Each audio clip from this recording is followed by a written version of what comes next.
14 years ago, Bethesda developed a game called Jade Empire, and I remember playing it on a friend's Xbox. I was always a PS2 player. I was blown away by that game. So recently I heard that a lot of the developers from Jade Empire were developing a new game called The Outer Worlds, and I was so excited by it, I actually pre-ordered the game. What I found, however, was deeply distressing and also extraordinarily disappointing. The Outer Worlds is nothing more than cultural Marxism the game. In this review, I'd like to explain exactly why this game sucks and why this game is communist propaganda pure and simple.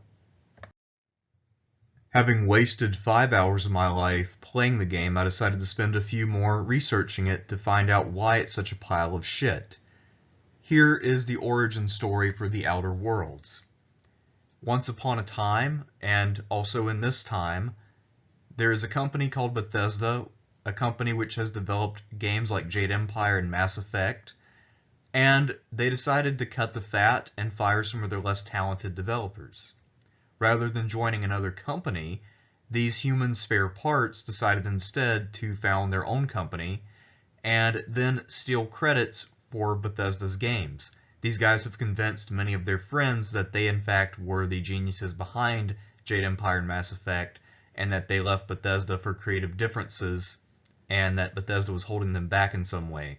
The truth, however, is that Bethesda let them go because they were not pulling their weight. Raising money on the grounds that they in fact were the geniuses behind Jade Empire, these developers then created a game which mimics earlier Bethesda JRPGs, but also is a vehicle for their politics of resentment. So that game, of course, is now available as The Outer Worlds.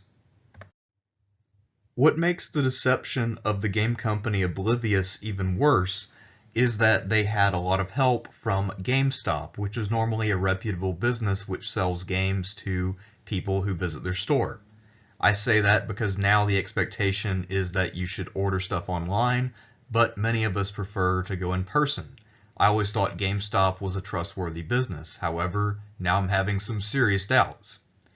At one point back in March, GameStop's Game Informer magazine actually ran a whole issue dedicated to this game and its developers.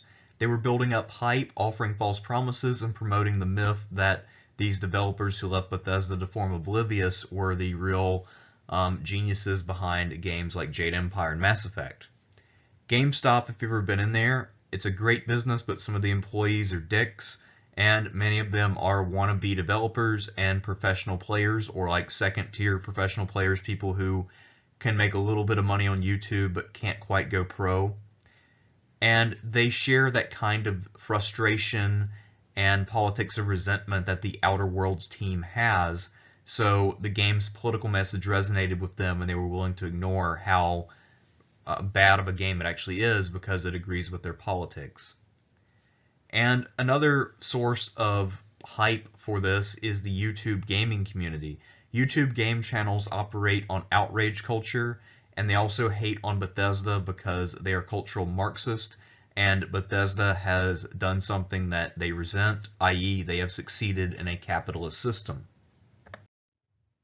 As I mentioned earlier, this new effort by Oblivious is just a ripoff of previous JRPGs by Bethesda.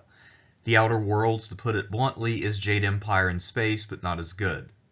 I would compare it with Mass Effect since it involves space, but in Mass Effect, there's actually a larger goal that involves billions and billions of people and aliens, and you actually move around from star system to star system.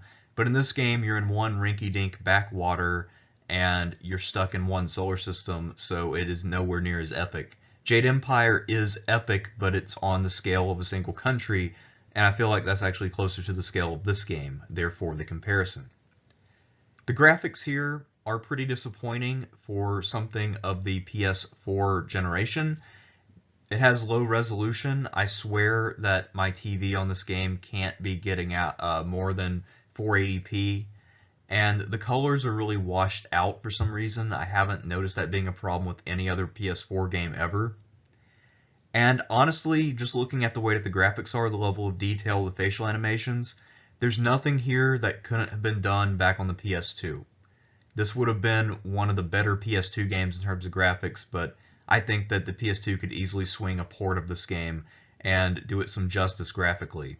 I hope the PS2 isn't disgraced by having this added to its library, but it could certainly handle it in terms of hardware. After 14 years, the fact that this isn't any better than Jade Empire and is in fact worse in almost every way is inexcusable, especially because these scoundrels at Oblivious are charging $60 for a new game, when this is not a new game. This is derivative garbage. This is a recycled, rehashed version of a game that they had very little to do with in the first place. There were innovations promised by their propaganda buddies at GameStop, such as player development choices that would impact gameplay in a meaningful way, or character choices that would make legitimate differences in the way the game feels. But after playing 5 hours of this and playing through an entire section in a place called Edgewater, I can tell you that none of the choices that you make are remotely impactful, and you get pretty much the same results no matter what you do. Sometimes a game will fail to innovate and fail to create a new mechanic or really change the way things are done. Call of Duty is a great example of this. Every year a new game comes out, and sometimes the new mechanics don't work, but the game will improve itself in other small ways, and each year the game gets better and better, even if some of the new introduced features don't actually work that well. The thing here is that this is not a competent clone of Jade Empire. By contrast, Mass Effect was a great clone of Jade Empire, which improved it in some ways while not really innovating all that much. In this case, what we see is that not only does the game not deliver on the innovations that it promised, such as more impactful choices that you can make and having characteristics for your player that impact the way that the game feels, but it just doesn't deliver on the basic level. It's just not a good JRPG.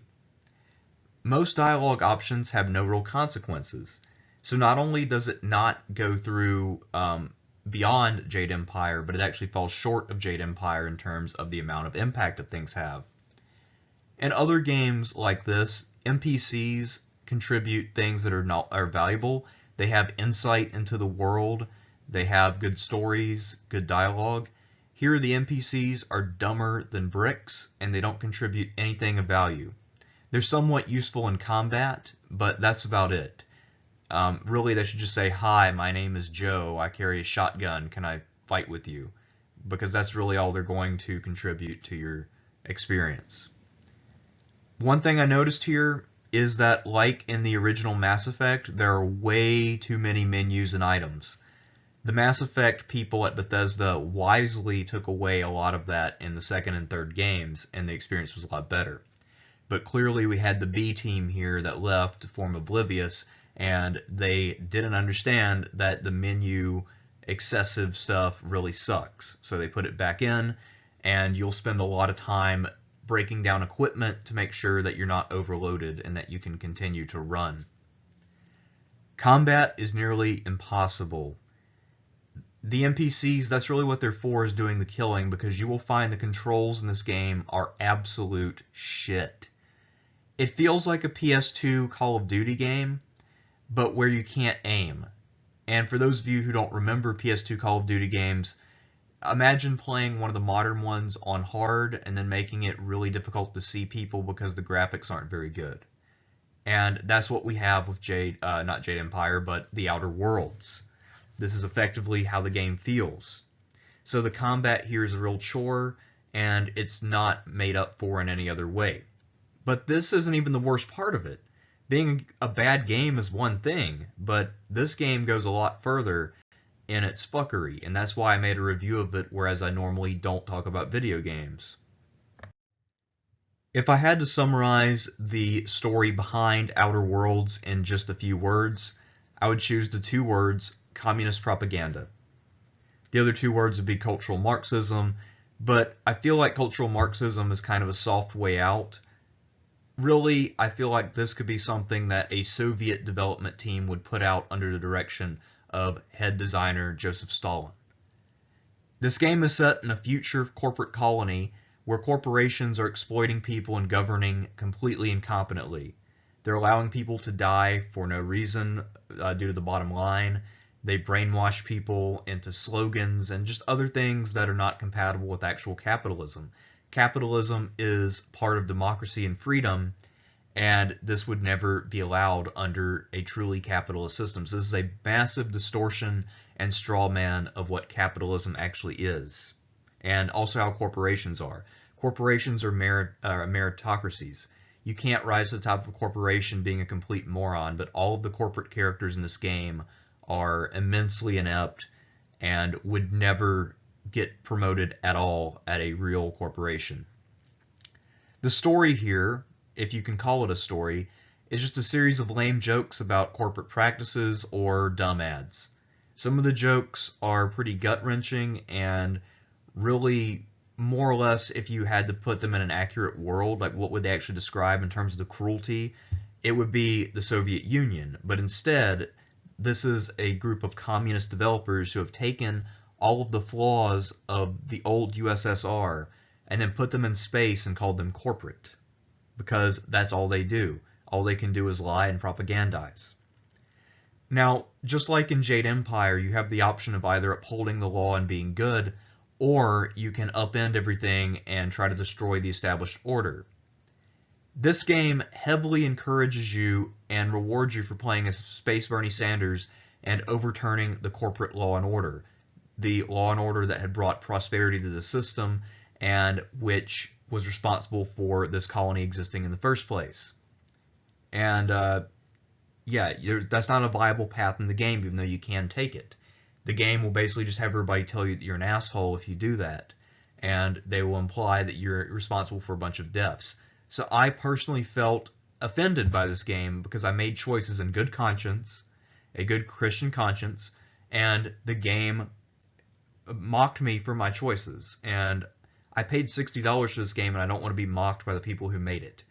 That is not acceptable. That is bad business practice, and I feel like this game really should come with a warning label and should not be sold to children. I give this game a grade of F. This game is a failure on every level. It is a bad clone of Jade Empire, and it shows that Bethesda was right to fire the developers who tried to claim credit for all of their success with Jade Empire and Mass Effect. The Outer Worlds is an expression of the mediocrity, jealousy, and leftist ideology of its developers. The game outright steals the intellectual property of real game companies. And when talented developers who work for real companies actually make innovations, now they have a strong incentive not to innovate or put in effort because they never know when their less talented, jealous colleagues will try to steal all of their ideas and go run off and create a bullshit game that tries to give them the finger for being good at what they do. The game's story, if you can call it a story, is nothing more than an anti-business screed, and it is cultural Marxism in its purest form. Everything in the game is poorly designed and no fun. Even if you can ignore the ideology and just want to play as a shooter or as a JRPG, there's nothing here. And even for those of you who are leftist and probably think that the ideology here must sound great, I assure you the gameplay is not, and you will get bored with this. Don't buy this game, don't rent this game sucks, and you should avoid at all cost. If anything, you should be willing to pay $60 to not have to experience this game, rather than paying $60 to play the goddamn thing. I'm Remarkable Republican, bringing you the truth with truth-flavored bias, signing out.